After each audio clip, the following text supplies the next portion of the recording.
Kape na tayo, mga kapatid.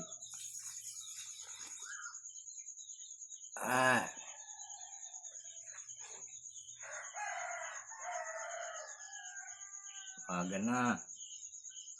Gising na.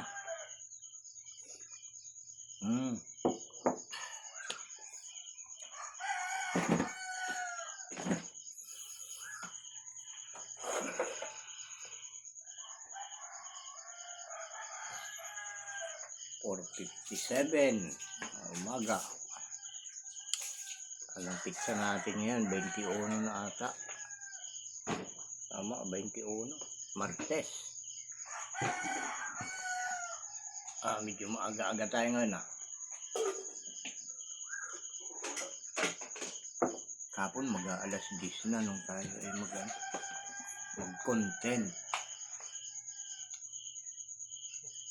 Dahil nga matagal na ako.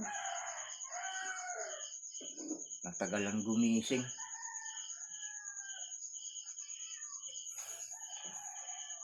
Pag ganito kasi nga walang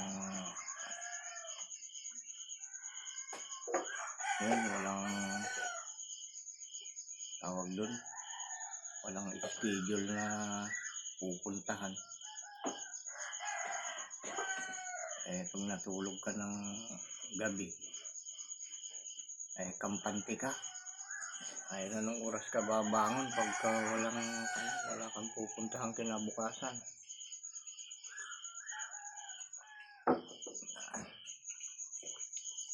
Pero yun yung magtutulak sa'yo kung ikaw ay nagbablog kasi. Para ma-fill-upan mo yung yung hinihingi ni Facebook na 5 content ang kailangan sa loob ng isang araw para makabuo ka ng tawag doon, 30 vlog o reels sa loob ng isang linggo. Yun ang hinihingi ni Facebook, mga kapatid. Ayan, medyo nagahan natin para tayo hindi magahol sa oras. Nakakagahol din pala ng oras itong pag-vlog. Lalo't hindi mo hawak yung sitwasyon sa paligid mo.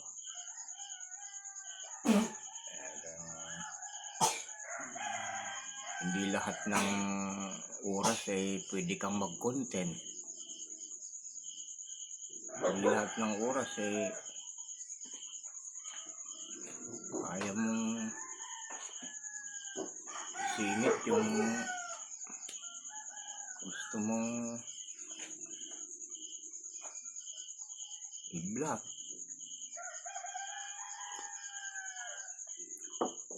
Timingan lang ba, mga kapatid, ang kailangan. Tulad kahapon, wala tayong nabuong reels. Nagawa ko lang kahapon yung picture post lang saka yung mga short. Yun lang mga nagawa ko. Kaya ito, unahin natin ngayon. Yung hindi natin nagawa kahapon, yun naman ang unahin natin ngayon. At tayo ay na. 4 na minuto na. Sakto. Ay pasok na naman sa yan. Sa long video. Tawag yan. Ay, nako.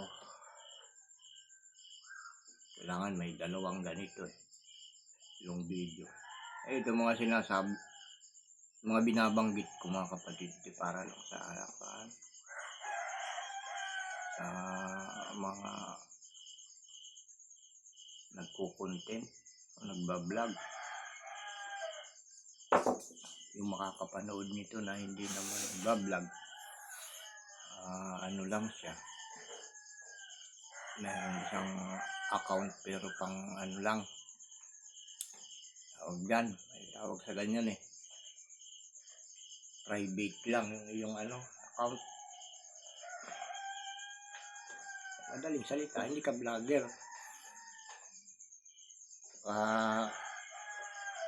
Tataka kayo sa mga sinasabi ko.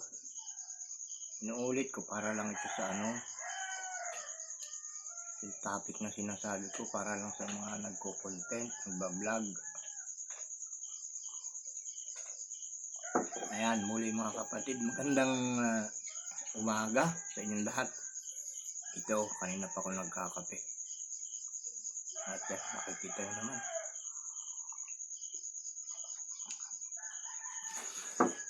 Ang kakaibang ko niyan, nagbablog.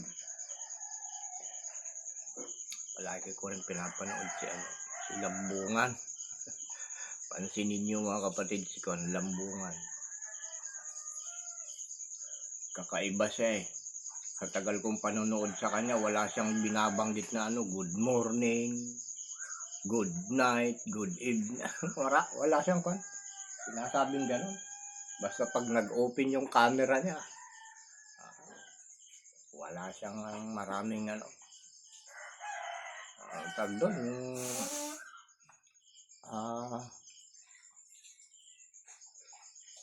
pasikot-sikot. Wala nang intro. Mga banat ng Lambungan. Pansa eh. Siguro may na siya. Hindi ko lang na subaybayan yung kanya. Yung kabuuan ng lahat niyang content. Hindi ko alam kung ilang edad na siya. Pero ang sa tansya ko lang, sa tingin ko sa kanya, mga na rin siya. Na 50 na siguro yun. Si Lambungan. Siya, matangkad na lalaki yun. Klase na lang. Nakapalo ako sa kanya. Iwan ko kung nagpapalo siya sa akin dahil pag nagko-comment ako sa kanya, nag-reply naman. Talagang kwansa eh. Yung boses niya kakaiba eh. Ang bihira sa mga tulad nating lalaki yung ganong boses niya. Sabi nila lalaki yung boses. Bihira yung ganon.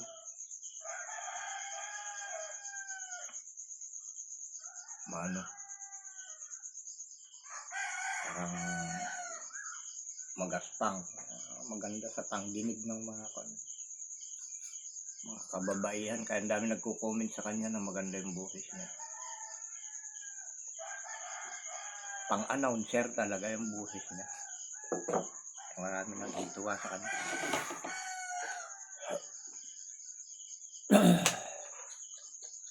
Ay, shout out. Kapatid Lambungan, kapatid sa pagbablog. Marami ka lang naitulong din sa akin dahil may mga may mga content ako, mga comments sa'yo na yun namang rini-replyan. Laki naman nagla-like sa'yo, ganon. Nababanggit ko rin na tulungan. Buti pa dito sa social media, may nagtutulungan mga kapatid.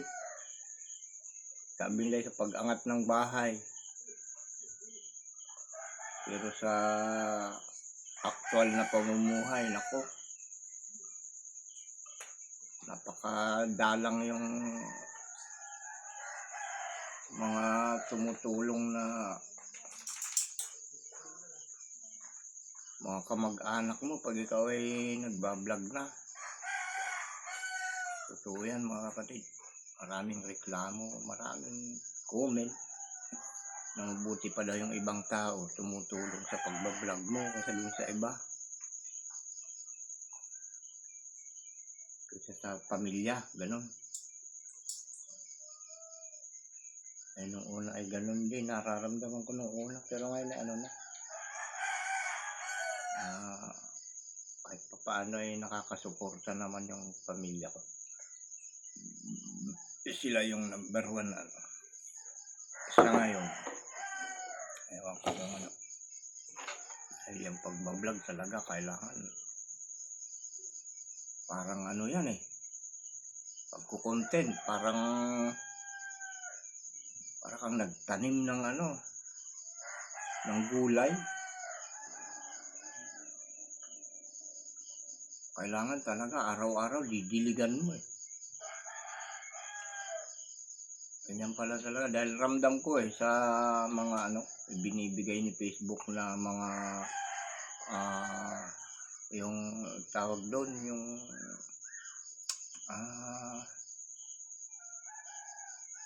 nota ba ang tawag doon? Sabi nila ay namumula yung dashboard mo. Kapag napabayaan mo yung 2 araw na hindi ka makapag-content, wala na, mamumula na yung ano. Kumbaga sa halaman malalanta na mga kapatid. Ganun pala yung ano, itong ganito na masasabing nating trabaho na talaga itong ganito. Parang madali lang kung papanoodin mo yung nagbablog, pero sa mga kasalukuyang vlogger at kasusubok pa lang, kung nagpaplano pa lang, ay talagang kanyan. Mararanasan nila yung ano, kung paano yung pagko-content, pagbablog. Marami na kapating ko ano, nakakalimutan ano. Naglalahok yung sinasabi ko. Lipat. Sa Ilocano kasi lipat yung limot sa Tagalog. Marami kang makakaligtaan o makakalimutan ginagawa. Tulad niyan, kapatid. Yan. Sasakyan ko na yan. Marami akong gagawin dyan eh. Nandiyan na yung mga ano. Nabili ko na yung mga ano yan.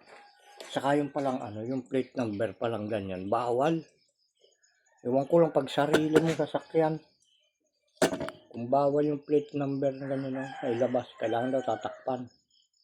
Violation daw yan. Hindi ko pa tinitingnan yung ano, yung content ko dyan sa sasakyan ko na tinuturo ko pa nga yung ano, plate number. Kahapon ko lang nalaman. Titingnan ko nga kung may violation yun. Hindi pa kasi tayo monetize. Tinatawag nilang ano. Nagsusweldo, hindi pa. 3 buwan pa lang tayo mga kapatid. Yung iba kasi 7 buwan daw ata bago na monetize. Yung iba ay 3 taon na hanggang ngayon hindi pa monetize. Napakaano naman no? Napakahaba. Sa akin mga kapatid ano, hindi talaga yung pagka-monetize ang hinahangad ko dito. Dahil hindi ko kagustuhan itong pagiging vlogger ko ngayon. Tawag ko sa ganito vlogger. Pagbablog, hindi ko ito kagustuhan. Ito'y gusto lang ng ating Panginoong Diyos. Kagustuhan niya, sinusunod ko lang mga kapatid. Dahil mahirap kumilos dito sa ibabaw ng lupa ngayong panahon ito nang hindi ayon sa kalooban ng ating Ama. Kaya itong pagbablog ko, pagko-content ko, pansin nyo mga kapatid, talagang palaging may kasamang mga salita ng ating Panginoong Diyos. Dahil yun nga, hindi ko ito ginusto, yung pagbablog.